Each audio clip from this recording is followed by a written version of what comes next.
أعوذ بالله من الشيطان الرجيم. بسم الله الرحمن الرحيم. وآتوا النساء صدقاتهن نحلة فإن طبن لكم عن شيء منه نفسا فكلوه هنيئا مريئا.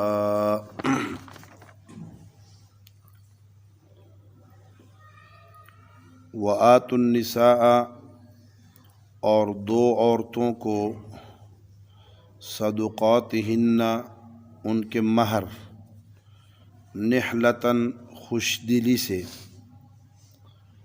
فَإِن طِبْنَ لَكُمْ، پس دینے کے بعد اگر وہ دل کی خوشی کے ساتھ تمہیں دے دے، عن شیئن، کوئی بھی چیز، منہ، اس مہر میں سے یا اس دیے ہوئے میں سے،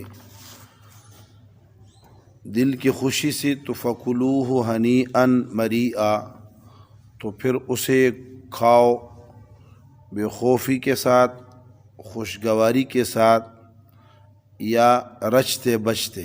یہ سارے ترجمے ہمارے مفسرین نے کیے۔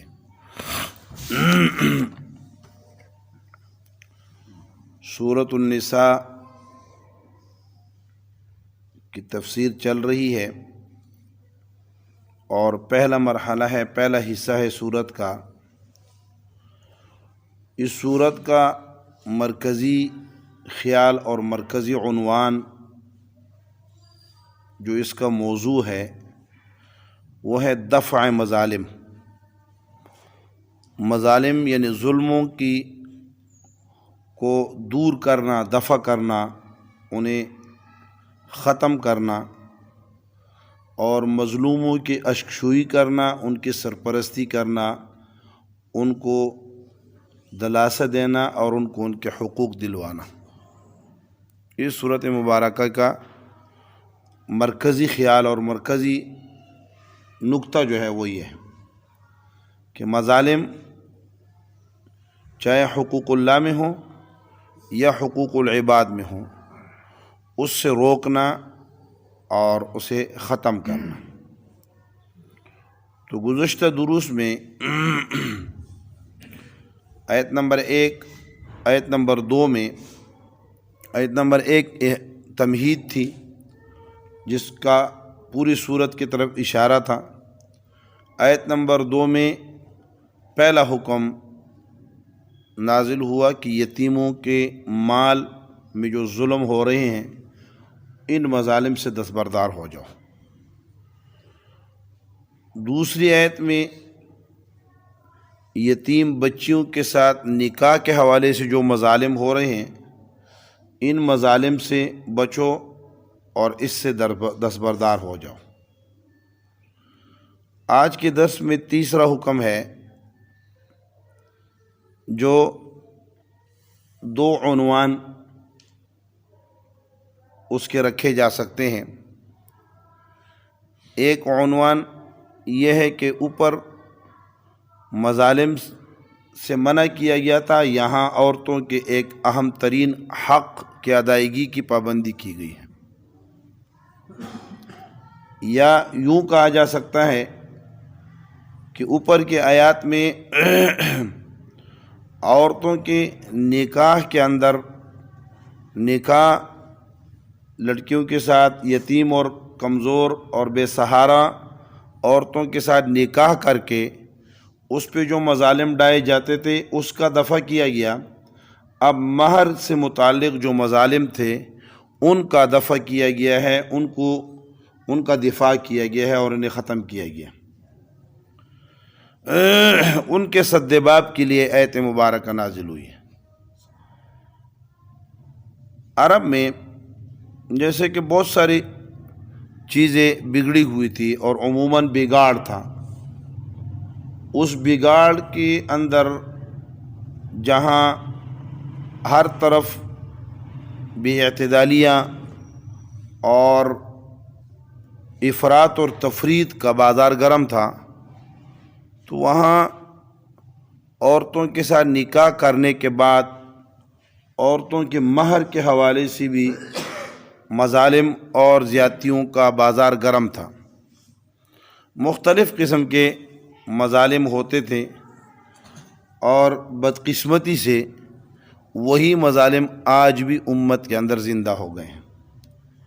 یعنی آپ پیارے نبی کریم صلی اللہ علیہ وسلم نے اپنے آخری خطبہ میں کہا کل امر الجاہلیت تحت قدمیہ، جاہلیت کے سارے رسوم و رواجات، سارے زیادتیاں اور ظلم، ان کو میں محمد اپنے قدموں کے نیچے دبا کر ختم کر کے جا رہا ہوں۔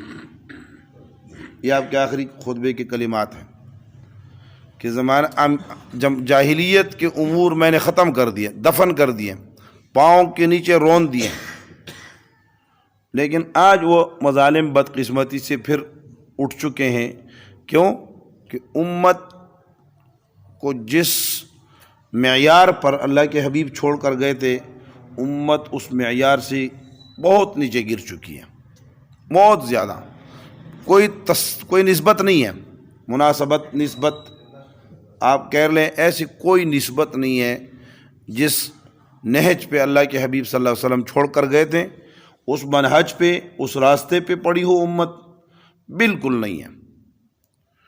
تو عورتوں کے مہر کے حوالے سے 3 قسم کے مظالم جو ہے وہ جاری تھے۔ پہلا ظلم یہ ہوتا تھا کہ لڑکی کا مہر اس کا باپ یا اس کا بھائی یا اس کا کوئی رشتہ دار لے لیتا تھا اور لڑکی خالی ہاتھ شوہر کے گھر چلی جاتی تھی، دیتے ہی نہیں تھے مہر سرے سے، شوہر لیتے، باپ لیتے تھے، رشتہ دار ولی وارث جو ہوتے تھے وہ لے لیتے تھے۔ شوہر سے کہا کہ بھائی مہر دے دو، لڑکی لے جاؤ۔ یوں ہی سمجھو جیسے ہمارے آج بمبوریٹ کافرستان میں لڑکیاں بکتی ہیں، چترال کے اندر لوگ جاتے ہیں اور پیسے دے کر لڑکی لے آتے ہیں۔ اس طرح کا ماحول تھا کہ باپ کو راضی کر لو، بھائی کو راضی کر لو، ولی وارث کو راضی کر لو اور لڑکی سے نکاح کرو اور لے جاؤ۔ یہ ظلم تھا۔ قرآن نے اس کو رد کرنے کے لیے کہا آتوا النساء صدقاتہن، عورتوں کو ان کے مہر دو۔ صدقات یہ صدقتن کی جمع ہے۔ صدقہ مہر کو شرعاً کہا جاتا ہے، اور مہر کو صدقہ اس لیے کہتے ہیں، امام بیضاوی رحمۃ اللہ نے لکھا ہے کہ صدقہ میں جو اس کا مادہ ہے وہ صدق ہے، صدق، سچائی۔ تو معنی یہ ہے کہ مہر سے انسان کے نکاح کے اندر سنجیدگی کا پتہ چل جاتا ہے کہ یہ سچا ہے یا بھاگ جانے والا ہے۔ اگر مہر کی بات سن کے کہتا نہیں یار ڈاؤٹ مہر میں کو نہیں جانتا، اس کا مطلب یہ ہے کہ یہ نکاح میں صادق نہیں ہے۔ عورت کے طرف جو اس کی رغبت ہے، اس رغبت میں یہ صادق نہیں ہے، اس لیے اس کے عوض کو صدقہ یا صداق یا صداق کہا جاتا ہے، مختلف الفاظ ہیں۔ تو پہلا حکم یہ دیا اللہ رب العالمین نے کہ عورتوں کو مہر دو، بغیر مہر کے نکاح ہو ہی نہیں سکتا، مہر کے بغیر کوئی نکاح نہیں ہو سکتی، مہر کے بغیر نکاح نہیں ہے۔ ایک معنی یہ ہے آتوا النساء صدقاتہن، اب مہر کے بغیر نکاح نہیں ہو سکتا۔ ہاں، مہر کے تقرر میں شریعت نے اختیار دیا ہے، آپ کتنا مقرر کرتے ہیں؟ تو امام شافعی وغیرہ تو کہتے ہیں کہ چاہے 1 روپے ہو، چاہے 2 روپے ہو، چاہے 1 ٹافی ہو، جس طرح بھی عورت اور مرد راضی ہو جائیں۔ کہتے ہیں یہ مالی معاملات کی طرح ایک معاملہ ہے، اور 2 آدمی آپس میں راضی ہو گئے تو ہمارے ہاں بھی مشہور ہے کہ کوڑی منڈا راضی تے کی کرے گا قاضی، یہ امام شافعی رحمۃ اللہ علیہ کہتے ہیں۔ ہم احناف کا مسلک یہ ہے کہ مہر جو ہے وہ کم از کم 10 درہم ہونا چاہیے، 10 درہم، کیونکہ پیارے نبی صلی اللہ علیہ وسلم نے اس کی تصریح فرمائی ہے۔ آپ نے فرمایا لا مہر اقل من 10 دراہم، 10 درہم سے کم مہر نہیں ہے۔ تو 10 سے زیادہ ہوں، اور زیادہ کتنا ہو، زیادہ پہ قطعاً نہیں ہے۔ اب ہمارے ہاں یہ ہو گیا ہے، کہتے یار مہر بہت زیادہ کر دیے، مہر بہت زیادہ کر دیا، مہر زیادہ نہیں ہونے چاہیے، مہر بھائی مہر زیادہ پہ حضرت عمر رضی اللہ تعالیٰ کے زمانے میں مہر بڑھ گئے تو آپ نے خطبہ میں کہہ دیا خبردار آج کے بعد اتنے مہر سے، جیسے آج کل عموماً ہمارے علاقوں میں تو پابندی لگائی ہوئی ہے کہ 2 تولے سے زیادہ سونا نہیں کریں گے، کہیں 1.5 تولے کا ہے، کہیں 2 تولے کا، مہنگائی بڑھتی ہے تو ادھر تولے کم ہو جاتے ہیں جی۔ یہ علاقوں میں مختلف جگہوں میں مختلف لوگوں کے اپنی ایک سوچ ہے۔ ہمارے ایک مولوی صاحب تھے، تحریک چلا رہے تھے اس حوالے سے کہ شادیوں میں رسوم و رواجات ہوتے ہیں، ان پہ پابندی ہو، یہ ہو، تو آخر میں انہوں نے یہ بات بھی کہہ دی کہ یہ مہر ہم زیادہ رکھتے ہیں تو غریب لوگ اس میں کا جو نہیں ادا کر سکتا تو نہ کریں۔ اب میں گاڑی نہیں رکھ سکتا تو میں تو یہ نہیں ہے کہ لوگ لینڈ کروزروں میں پھریں تو میں بھی لینڈ کروزر نہیں لے سکتا، میرے بس میں نہیں ہے، بس ٹھیک ہے نہ کریں۔ تو انہوں نے کہا کہ نہیں، یہ پھر دیکھا دیکھی یہ ہوتا ہے اور یہ ہو جاتا ہے، مجبوری ہو جاتی ہے۔ میں نے کہا دیکھیں حضرت عمر رضی اللہ تعالیٰ نے اعلان کیا، خطبہ دیا، اور خطبے میں کہہ دیا کہ مہر زیادہ نہ دیا کرو، نہ رکھا کرو۔ نیچے اترے خطبے سے باہر ایک عورت نے روک لیا، نے کہا امیر المومنین قرآن نے ہمیں ایک حق دیا ہے، آپ کون ہوتے ہیں ہمارا حق چھیننے والے؟ ہاں یہ ہوتے ہیں حکمران، آپ کون ہوتے ہیں ہمارے حق چھیننے والے؟ نے کہا کیسے؟ انہوں نے کہا قرآن کہتے ہیں ان آتے تم احداہن قنطارا، اگر تم نے کسی عورت کو مہر میں پورا خزانہ بھر کر دیا ہو تو فلا تأخذوا منہ شیئا، آگے آ رہا ہے اسی صورت میں، واپس نہیں لینا، واپس نہیں لے سکتے ہو مہر۔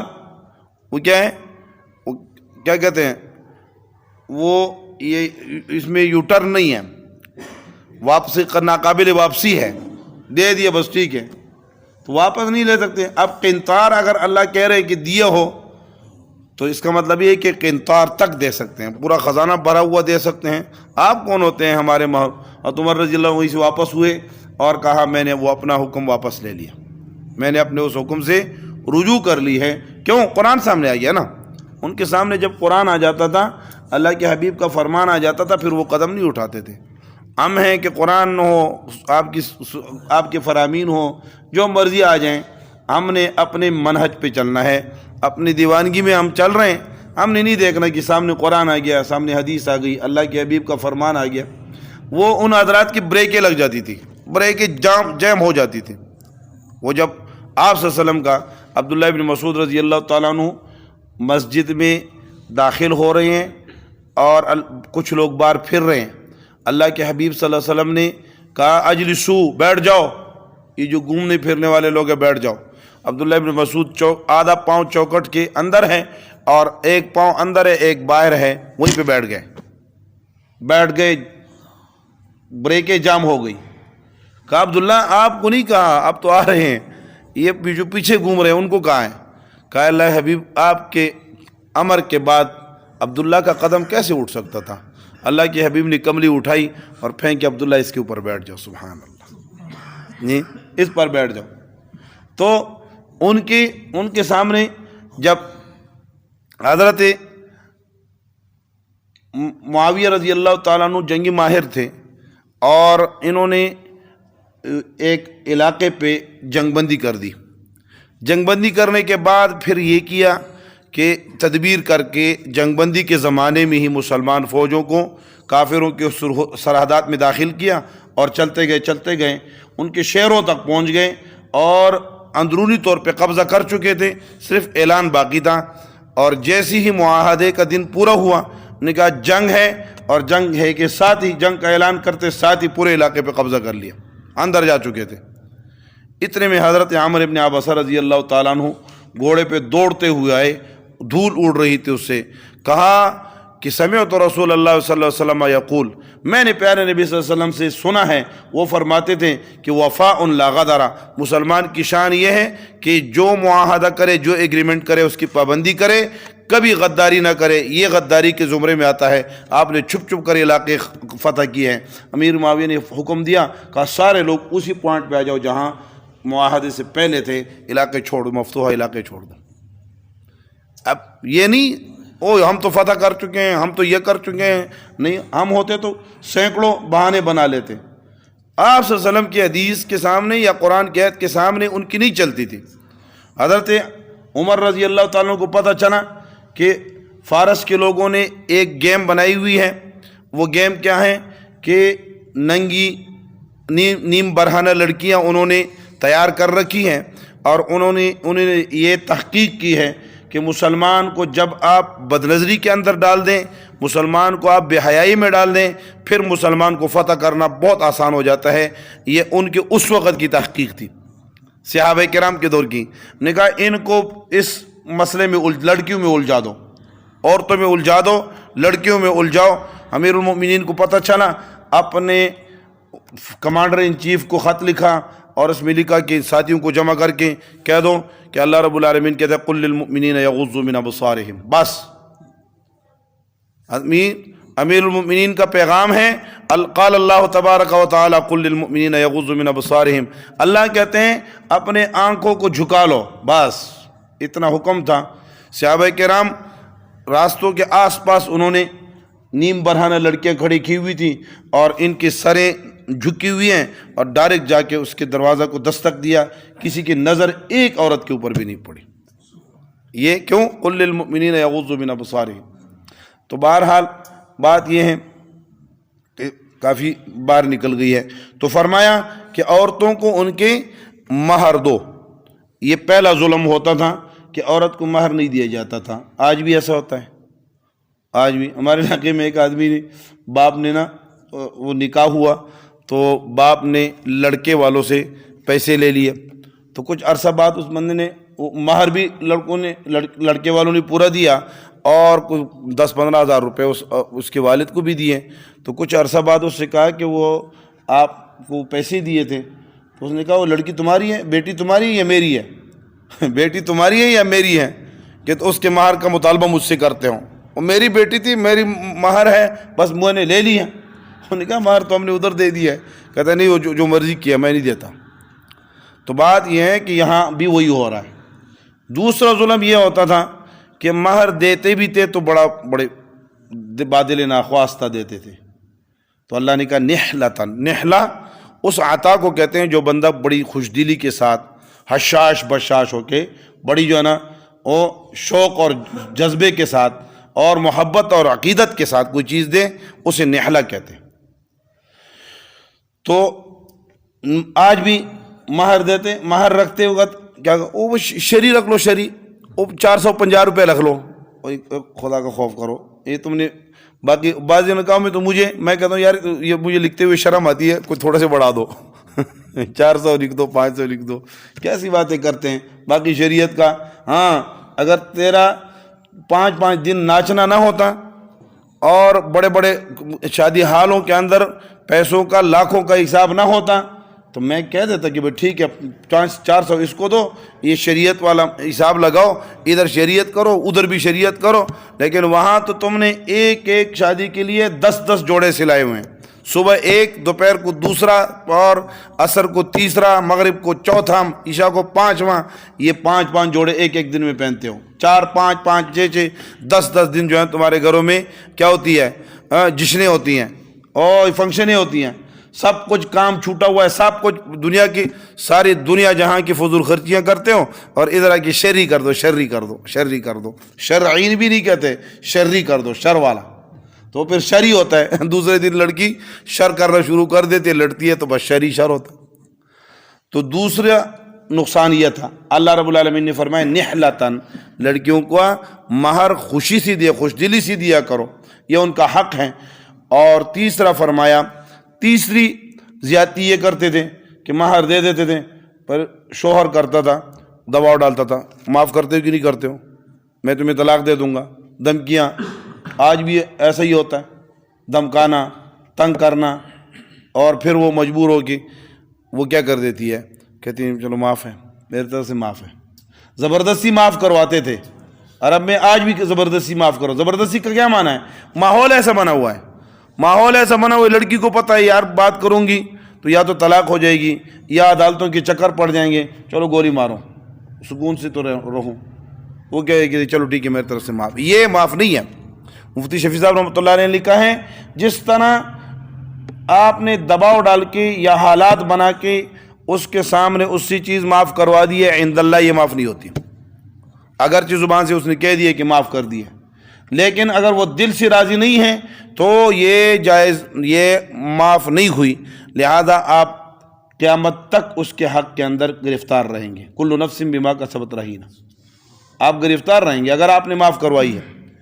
اور اس طرح مفتی صاحب نے لکھا ہے کہ یہ اصول اللہ رب العالمین نے بیان کیا ہے کہ ہر چیز، کوئی بھی چیز آپ کسی سے لیتے ہیں اور اس کا دل خوش نہیں ہے تو وہ آپ کے لیے حلال نہیں ہے۔ الا لا يحل مال امرئ مؤمن لا يحل مال امرئ الا عن طيب نفسه الا بطيب نفس منه، مشکوٰۃ شریف کے الفاظ یہ ہے کہ کسی کا مال کسی بھی درجے میں کسی بھی طریقے سے حلال نہیں ہے مگر اس کے دل کی خوشی سے۔ اگر وہ دل کی خوشی سے دے رہا ہے تو بہت اچھی بات، اگر دیکھا دیکھی ماحول سے مجبور ہو کر کسی بھی جگہ بھی اگر وہ مال دیتا ہے، یہ جو میراث کے اندر ہم معافیاں کروا لیتے ہیں، بہنوں کو کہتے ہیں جی لینا ہے یا معاف کرنا ہے، وہ کہتے ہیں یار چلو بھائی معاف کر دیا، کیوں؟ اس کے بہن نے معاف کیا ہوا ہے، اس کی ماں نے کیا ہوا ہے، اس کی نہیں کیا ہے، سب کی میں بہنوں نے معاف کیا ہوا ہے، میں کہوں گی تو پتہ نہیں کہیں گے یار یہ عجیب بہن ہے، سب اپنے بہنوں کو معاف کرتے ہیں اور اس نے اپنے بھائیوں کو معاف ہی نہیں کیا، بھائیوں سے میراث کا حصہ لے لیا۔